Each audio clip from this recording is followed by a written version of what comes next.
matkul mata kuliah keterampilan komunikasi konseling yang diampu oleh dosen Bu Anikmatul Khairah. Baik, langsung saja pada malam hari ini bahwa kita berdua akan melaksanakan praktek konseling. Langsung. Assalamualaikum Ustaz. Waalaikumsalam. Kenapa, Dik? Ini Ustaz, saya tidak kerasan di pondok. Tidak tahu kenapa tiba-tiba tak kerasan mulai dari ini. Ini ya, yang jelas kan kita sama-sama mondok ya. Sebelum Samian kan posisinya Samian sekarang kelas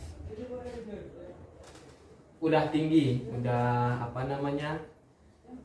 sekolah Institut Agama Islam Syarifuddin. Institut Agama Islam Syarifuddin itu sekolah tinggi di pondok kita. Jadi yang jelas ketika kita tidak kerasan itu kan ada sebab musababnya, dan kita tidak kerasan itu yang jelas punya sebab kenapa kita gak kerasan seperti itu.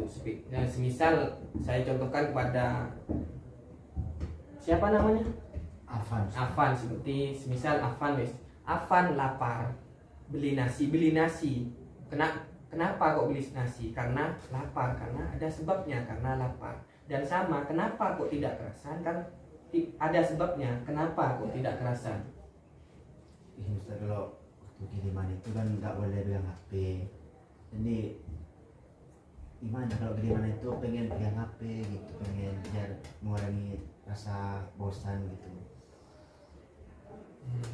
Mungkin gini, kalau alasannya memang HP dan kita tahu kita memang kan statusnya memang ada di pondok pesantren, ya harus terimalah dengan lapang dada, dan kita harus memang meyakini bahwa mondok kita itu memang harus benar-benar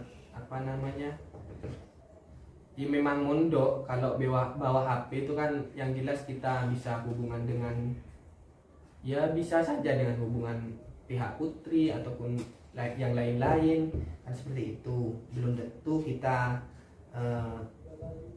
melakukan aktivitas pakai HP itu dengan sebaik mungkin, dan bisa jadi dibawa ke barang yang hal yang negatif seperti itu. Kan statusnya kita lagi juga ada di pondok pesantren, ya harus terima bahwa kita masih ada di pondok pesantren. Yang jelas kita kan kurang tanggal 12 April ini kita wis ulangan pondok pesantren.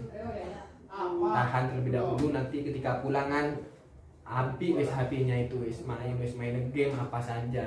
Jadi sekarang posisinya masih ada di pondok pesantren, yang jelas harus terima dengan lapang dada seperti itu. Terakat terlebih dahulu seperti itu. Jadi untuk solusi bagaimana biar kerasan?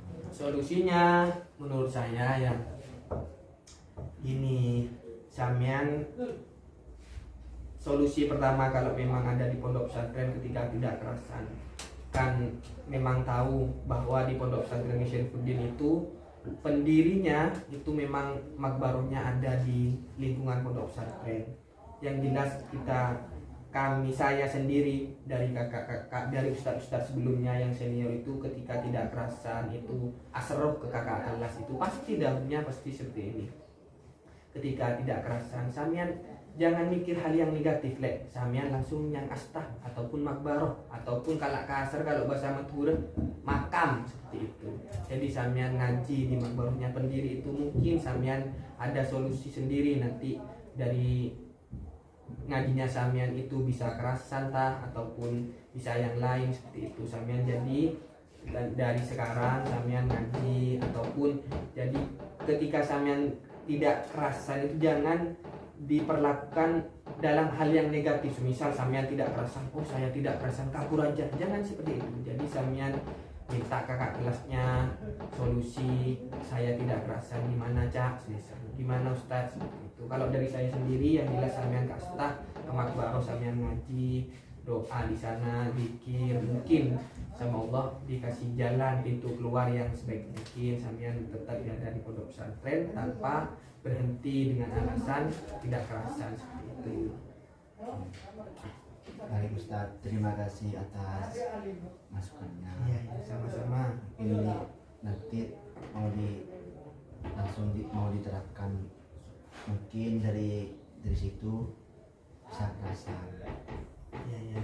Baik, terima kasih. Semoga apa yang saya sampaikan samian bisa dijalankan sebaik mungkin ya, dan bisa samian tetap ada di pondok pesantren tanpa berhenti dengan alasan tidak kerasan seperti itu. Kalau nanya tidak kerasan, sekalipun saya ustadznya samian ada di pondok pesantren ini sama, kalau bilang tidak kerasan namanya ada di pondok itu tidak kerasan seperti itu ya. Ya wis. Mohon pamit dulu Ustaz. Iya, iya. Assalamualaikum warahmatullahi wabarakatuh. Waalaikumsalam warahmatullahi wabarakatuh. Baik, kami berdua akan melanjutkan materi selanjutnya, yaitu terkait memprafase, yaitu apa? Mengulang Kembali pernyataan konseli dengan cara yang berbeda. Jadi gini, gimana bisa ulangi masalahnya samian? Ini Mas, untuk apa ya yang masalah tidak berasanya itu mau langsung diterapkan, yang langsung menerapkan masa yang Ustadz kasih itu, solusi yang Ustadz kasih. Jadi gini wis, yang jelas kalau samian kurang paham terkait pernyataan saya yang saya sampaikan tadi itu, gini wis, ketika samian tidak kerasan, samian merenung ataupun habis mau berangkat ngaji kitab, ngaji Al-Quran, samian tidak kerasan, pasti timbul pemikiran tidak kerasan. Intinya samian langsung fokus, katanya Ustaz Andrian itu kemarinnya suruh ngaji, langsung ya. Jangan pokok intinya ketika mempunyai pemikiran hal negatif semisal kayak tidak kerasan itu, jangan, pokok intinya jangan dibawa hal yang negatif seperti halnya kabur ataupun lain sebagainya seperti itu. Jadi samian langsung ngambil wudu, langsung ke astah, tawassul, kirim Fatihah ke orang tuanya, lagi ke kiai, termasuk kiai ke orang tuanya, langsung samian ngaji seperti itu. Habis ngaji, wiritan dan doa seperti itu mungkin dari saya. Jadi intinya wis, yang samian lakukan ketika timbul tidak kerasan itu, lakukan hal yang positif wis, jangan lakukan hal yang negatif seperti itu wis. Dalam hal ke masjid, sholat malam seperti itu, bahkan langsung wiritan atau sekalipun tidak kasta seperti itu. Mungkin dari saya seperti itu wis. Bisa dapat dipahami? Bisa diterapkan? Bisa Ustaz.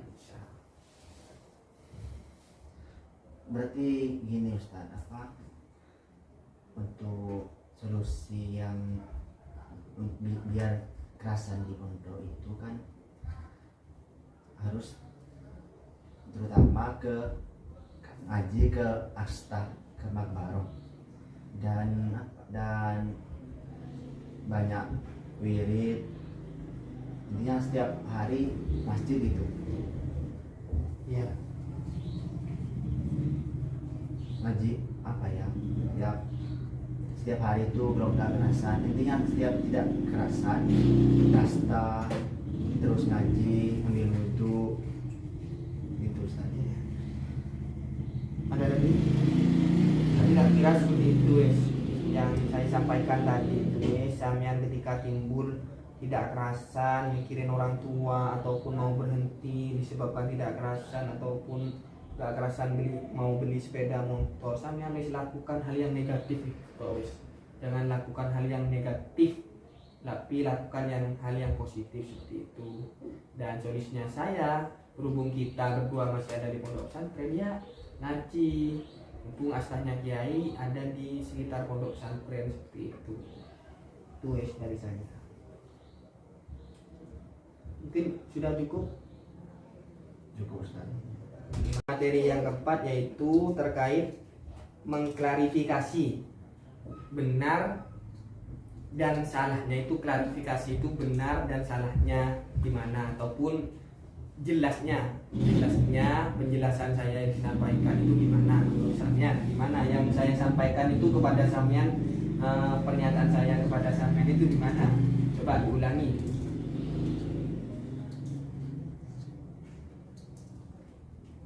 Oh jadi gini Ustaz ya, obatnya kalau Bukan obat, akan tapi sampean kan punya masalah, jadi saya memberi masukan kepada sampean seperti itu. Masalah ikut dan tidaknya yang terserah sampean, yang penting saya sudah menyampaikan kepada sampean seperti itu. Ayo gimana menurut sampean?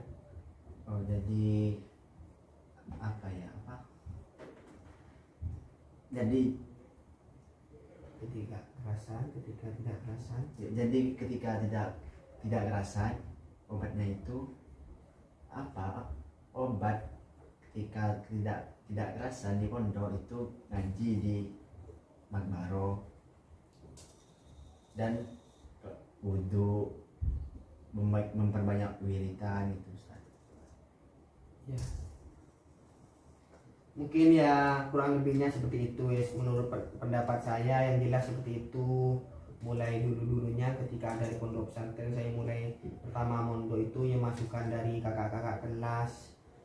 Ketika tidak kerasan itu pasti pondok mana saja yang jelas pasti nyuruhnya kakak kelasnya itu pasti ya hal yang positif seperti itu. Gak mungkin cak saya tidak kerasan, oh kabur aja wele, gak mungkin seperti itu. Pengurusnya pasti, pengurusnya itu nyampaikan, oh sampean coba ke Astah ngambil wudhu ngaji di sana, mungkin dikasih jalan yang lebih baik, mungkin seperti itu. Dan tidak apa, dan bisa kerasan di pondok pesantren dan berhenti sampai lulus, seperti itulah. Ustaz, siap. Bisa dipraktikkan ya. Bisa Ustaz. Siap. Ya wis, terima kasih ya. Ustaz. Assalamualaikum. Waalaikumsalam warahmatullahi